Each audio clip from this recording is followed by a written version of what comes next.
धन धन सद्गुरु तेरा ही आसरा। जैसा कि आपको सभी को पता है कि पिताजी रोज़ लाइव आते हैं, पर कोई से भी सोशल मीडिया पर नहीं आते। तो मैं आपको जो पिताजी सत्संग फरमाते हैं, मैं आपको वो ही सत्संग पढ़कर सुनाऊंगा, क्योंकि पिताजी का सत्संग जो है पिताजी की वेबसाइट पर ही आता है। तो मैं उस वेबसाइट से ही आपको पढ़कर सुनाता हूँ जो पिताजी सत्संग में फरमाते हैं। तो आज के सत्संग में पिताजी ने क्या फरमाया। पूज्य पिताजी ने फरमाया कि परमपिता परमात्मा की याद में बैठना आसान काम नहीं होता। कहीं भी किसी भी स्थिति में वैसे तो इंतज़ार करना गलत है, मुश्किल हो जाती है, लेकिन सत्संग में बैठना ही मुश्किल है। पूज्य पिताजी ने फरमाया कि सत्संग ऐसी जगह होती है जहाँ ध्यान से सुनो तो आपके बहुत सारे सवालों के जवाब मिल जाते हैं। सत्संग ऐसी जगह होती है जहाँ सच का संग मिलता है। इस घोर कलयुग में सच कई लोग तो ढूंढ ढूंढ कर बोलते हैं और सच बोलना भी मुश्किल है। तो जिस सच की बात हम आज कर रहे हैं उसकी चर्चा करना तो बहुत ही ज़्यादा मुश्किल है, और वो सच है ओम हरि अल्लाह गॉड खुदा हरि वाहिगुरु परमात्मा। हर चीज़ बदल जाती है लेकिन मालिक ना बदला था, ना बदलता है और ना बदलेगा। कई पढ़े लिखे सज्जन बैठे होंगे, सोच रहे होंगे कि परमपिता माँ परमात्मा होता ही नहीं। यहाँ तो ना मानने वाली बात है। किसी बंद कमरे में बैठकर आप कह दो कि सारी दुनिया तबाह हो गई, तो क्या आपके कहने से दुनिया तबाह हो गई? लोग कहेंगे, रे तूने अपने आप को बंद कमरे में कैद कर रखा है, इसलिए तुझे बाहर कुछ दिखता नहीं। दुनिया तो ज्यों की त्यों है। उसी तरह आपके कह देने मात्र से कि परमात्मा नहीं होता, ये गलत है। वह कड़ में है, पर आपने उनकी तरफ से अपने ज्ञान चक्षु बंद कर रखे हैं। खुले दिल से बैठो, जो सवाल है हमसे पूछो, हम यूं चुटकियों में जवाब देंगे। पूज्य पिताजी ने फरमाया कि आप डिग्रियां लेते हैं, रिसर्च करते हैं। ज़िंदगी के कम से कम हमें जो लगता है 20 से 30 साल के बीच का समय आप इस डिग्रियों के लिए, डॉक्टरेट के लिए लगाते ही लगाते हैं। और आपने कह दिया परमात्मा होता नहीं, क्या उसके लिए 20 से 30 महीने लगाए हैं उसकी रिसर्च करने में? क्या आपने उसके लिए इतनी भक्ति की है? नहीं की, तो फिर बैठे बैठे कैसे कह दिया वो है नहीं? अगर हम कहें कि आपकी डिग्री है नहीं तो कैसा लगेगा? आपने 25 साल लगाए हैं तो इधर 25 महीने लगाओ, गारंटी हम देते हैं आपको अंदर से मिलेगा। अरे 25 छोड़ो, अब 2 महीने लगाओ, इसकी गारंटी देते हैं। और बताओ, दुनियावी डिग्री में मेज के नीचे से भी मिल जाती है, लेकिन ये वाली डिग्री प्रैक्टिकल मेडिटेशन गुरु मंत्र लेना पड़ेगा, उसका जाप करना पड़ेगा, परहेज रखने पड़ेंगे। सिर्फ 2 महीने। थोड़ा देखना चाहते हो तो घंटा सुबह शाम 5 दिन और रात बनते हैं। 2 महीनों में भी इतना ही करके देख लो, रिजल्ट ना आए तो कह देना। पूज्य पिताजी ने फरमाया कि आपकी साइंस हम भी मानते हैं। साइंस को वो क्या कहती है? ब्रह्मांड में एक पिंड आया, दूर से तेजी से आया और वो बिखर गया, जिससे कहा गया कि खंड ब्रह्म बन गया। लेकिन वो पिंड कहाँ से आया था? वह छोटा सा बिंदु आज तक साइंस वालों को नहीं पता चला और जोर लगा रहे हैं, लेकिन 0% ही पता है। और हमें पता है कि वो कहाँ से आया, हमारे ओम से, उस मालिक से। वो कोई प्रकाश का पुंज नहीं, बल्कि पूरा प्रकाश था। चारों तरफ तब कुछ भी नहीं था, और उसे देखने वाले कौन थे? ब्राह्मण जी कह लो या फिर काल, महाकाल कह लो। उसके बाद उन्होंने अपनी संतान मनुष्य को बताया। मनुष्य ने जब खुद अनुभव करके देखा तो उन्होंने अपने पवित्र ग्रंथों में लिखा।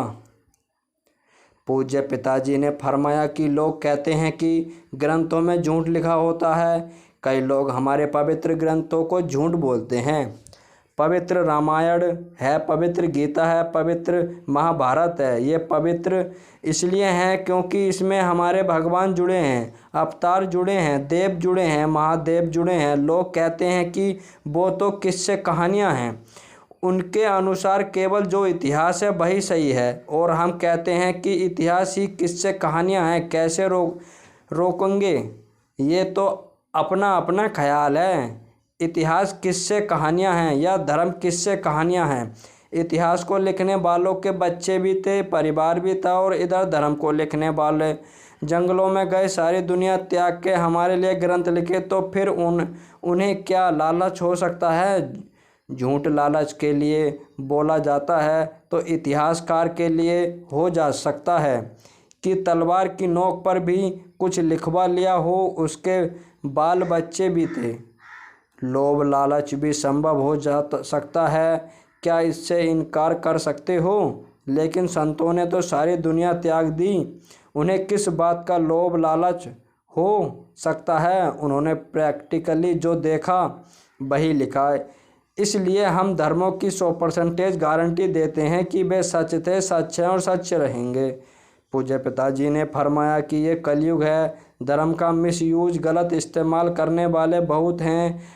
अपने अकॉर्डिंग उनको बनाने वाले या बातें करने वाले बहुत हैं। यहाँ ठेके खुले हुए हैं शराब के, नशे के। हिंदू, मुस्लिम, सिख, ईसाई, इनमें से किस धर्म में लिखा है कि शराब पियो, नशा करो? नहीं लिखा ना। हमारे देश में खासकर ये धर्मों वाले गांवों में रहते हैं, शहरों में रहते हैं, तो जो लोग नशा कर रहे होते हैं, क्या वो वाकई धर्म को मान रहे हैं? अगर मानते हैं तो नशा क्यों लेते हैं? उन्होंने धर्म को अपने हिसाब से मॉडल पर परिवर्तित किया है। उतना मान लो, उतना मान लो जितने में परेशानी ना आए।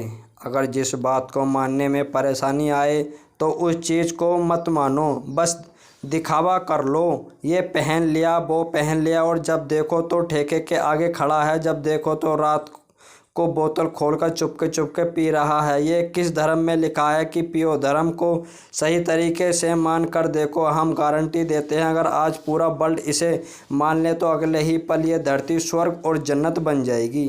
पूज्य पिताजी ने फरमाया है कि धर्म में लड़ाई झगड़े, नफरत और बहसबाजी के लिए कोई स्थान नहीं है। यहाँ तक कि बहस जब झगड़े का रूप धारण कर लेती है, इसके लिए कोई जगह नहीं है। चर्चा करो, चर्चा एक अलग चीज़ है, लेकिन बहस करते करते आदमी झगड़ पड़ते हैं। निंदा और चुगली के लिए कोई जगह नहीं है, और नशे के लिए भी कोई जगह नहीं है। तो फिर जब धर्म को सही मायने में मानेंगे तो प्यार, प्रेम, बेगर्ज और निस्वार्थ भावना का प्यार उनकी गंगा बहेगी। रिश्तों के प्रति वफादारी होगी और एक दूसरे का सत्कार होगा। धर्म का मतलब है धारण कर लो, अपना लो किसको? जो धर्म में कहा गया है उन वचनों को। सारे धर्मों में लिखा है कि निंदा करना गलत है, गलत है, गलत है, लेकिन आज झूठ तूफान बना रहे हैं, झूठी बातें फैला रहे हैं। किस लिए? अपना उल्लू सीधा करने के लिए। दुनिया को गुमराह किया जा रहा है सिर्फ अपना स्वार्थ साधने के लिए। पूज्य पिताजी ने फरमाया कि भाई धर्म का असली मतलब यही है कि जो बातें धर्म में लिखी हैं उन्हें मानना ही धर्म है।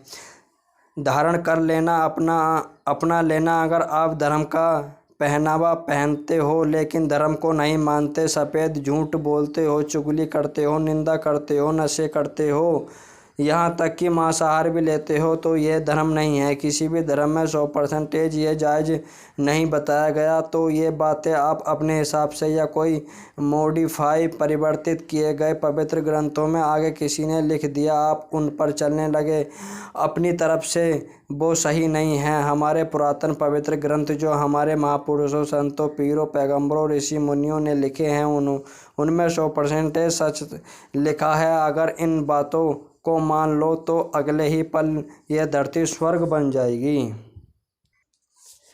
तो भगवान है, ब्राह्मण कैसे बना आप देख सकते हो, पर उसके लिए समय तो लगाना पड़ेगा। उसके लिए एहसास के लिए आपको सुबह और शाम 2 महीने, और अगर कुछ हासिल करना है तो सुबह शाम घंटा कंटिन्यू करते जाओ, ज़रूर बहुत कुछ मिलेगा।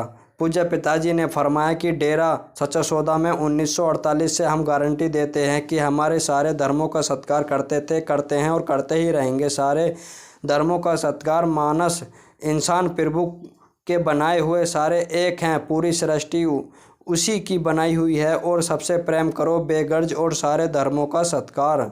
जात पात का चक्कर मत चलाओ, ये 1948 से मानते थे, मानते हैं और मानते ही रहेंगे।